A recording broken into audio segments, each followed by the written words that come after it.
This back-to-school season, it's the question parents across the country are facing: mask or no mask? Okay, Shar, so we have to wear masks at school, and you have to wear it all day because that's the way we stay the safest, okay? For 5-year-old Charlotte in Florida, it's not just lunch and a backpack she's taking as she heads off to kindergarten. But even with the added protection, her dad is worried. First week back and feeling much trepidation about this current climate right now we face. Despite the availability of vaccines, the nation is grappling with a fourth surge of COVID-19 spurred by the Delta variant, once again leading to a fierce debate over how states can best protect communities. The U.S. now averaging more than 110,000 new COVID cases a day. Hospitals now admitting about 9,300 new patients on a daily basis, the most since February. With many Americans and healthcare professionals asking how we found ourselves back here in yet another outbreak. What we're seeing clearly is that this virus is targeting those that are unvaccinated. The clear thing that we know now is that the unvaccinated people in this population are what's driving transmission and ultimately creating risk for all of us. 93 million people in this country who are eligible for vaccination who are not yet vaccinated, they give the virus a lot of leeway to circulate and ultimately perhaps be an even more difficult variant. The numbers are especially worrying in the Sunshine State, where cases here hit record highs last week and pediatric hospitalizations are the highest in the country. But even as cases skyrocket, masks are optional here, including in many schools.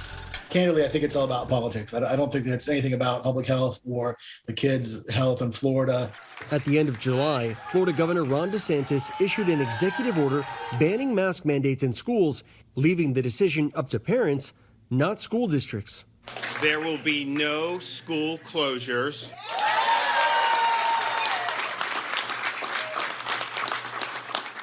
There will be no restrictions and no mandates in the state of Florida.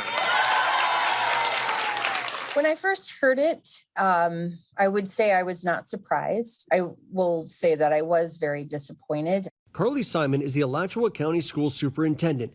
Her district, one of just two, defying the governor's order and requiring all kids and educators to mask up. Simon says 2 custodians from her district recently died from COVID-related complications. The thought of losing any more staff, teachers, or a student, I can't tolerate. I wouldn't be able to handle. And the fact that I'm even at this place where I have to fight to not have dying children or dying staff members is so frustrating. We need to be nuanced and flexible in our recommendations, and we need to be arming our schools with all the tools to make sure to keep kids safe. So by banning mask mandates, you are essentially creating unnecessary risk in schools. This week, the state's education commissioner began investigating districts that defied the governor's order and mandated masks. This issue has been framed as a parent choice issue. We see this as an issue that is purely public health, purely public safety. The same way that someone is required to have a car seat for an infant in a car, or required to have your kids wear seatbelts in a car. Charlotte's dad, Charles Gallagher, is part of a team of lawyers representing several families in a lawsuit seeking to block the governor's executive order, arguing that it violates the Florida Constitution. Safe schools are entitled to all Floridians. We're not talking about there may be a risk going forward if kids aren't masked. We're talking about day one on the campus. They face danger, they face peril. The debate over masking at school is playing out all across the country. In Texas, districts there are also rebelling against Governor Greg Abbott's ban on mask mandates. But in Tennessee, there was chaos and anger outside a school board meeting. Hecklers following and yelling at healthcare professionals who spoke about the benefits of masks. We know who you are. We know who you are. And California becoming the first state to order all public school teachers and staff to be vaccinated or be regularly tested. Back in Florida, Simon says so far parents have been largely positive about the masking rules, but a small vocal group is refusing.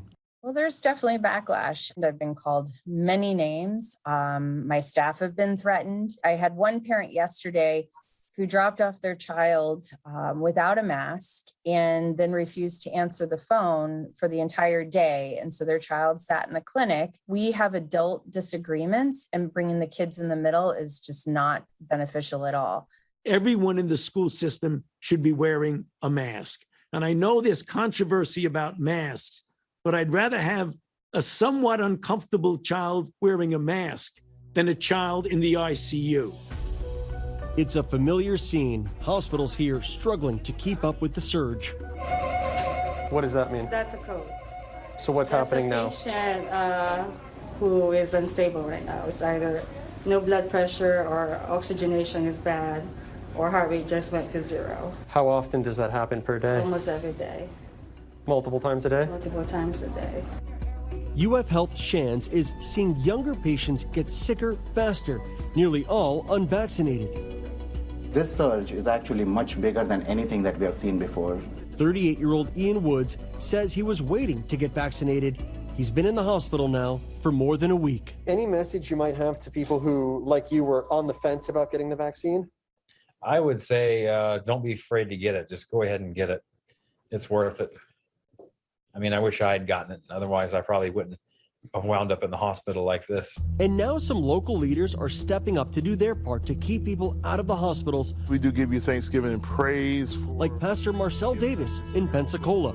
The hospitals are overflowing here. And so we took it a step to say, hey, listen, we've got to get ahead of this. On this day, Pastor Davis teamed up with the county commissioner and a local health group to give out back-to-school supplies, encouraging his community to get vaccinated. We've done over 25,000 vaccinations, and we're not letting up. Chandra Smiley is the CEO of Community Health Northwest Florida, working to educate a population that is still hesitant about the vaccine. We're dealing with a younger group. When we were vaccinating our 65 and olders, I think they were lining up around the building, and as those ages dropped, we started to see the hesitancy creep in. I think that we have been dealing with, in our area, a lot of misinformation. To Pastor Davis, it's about cutting through the politics and focusing on what he can do to help. We've got to get serious about this and stop making this a political issue and say this is a mankind issue, and we have to love our neighbors as ourselves. Let's take the politics out of it. It doesn't matter if you're Republican or Democrat. This virus does not show up at your doorstep and ask what political party you're with. This virus comes in and takes over and wreaks havoc on family. Mom of 2, Erica Douglas, took this as an opportunity to get her 15-year-old son vaccinated before going back to school. He plays in the band. He likes to, be around his family and his friends, and so we felt that the Pfizer vaccine was an added layer of protection for him.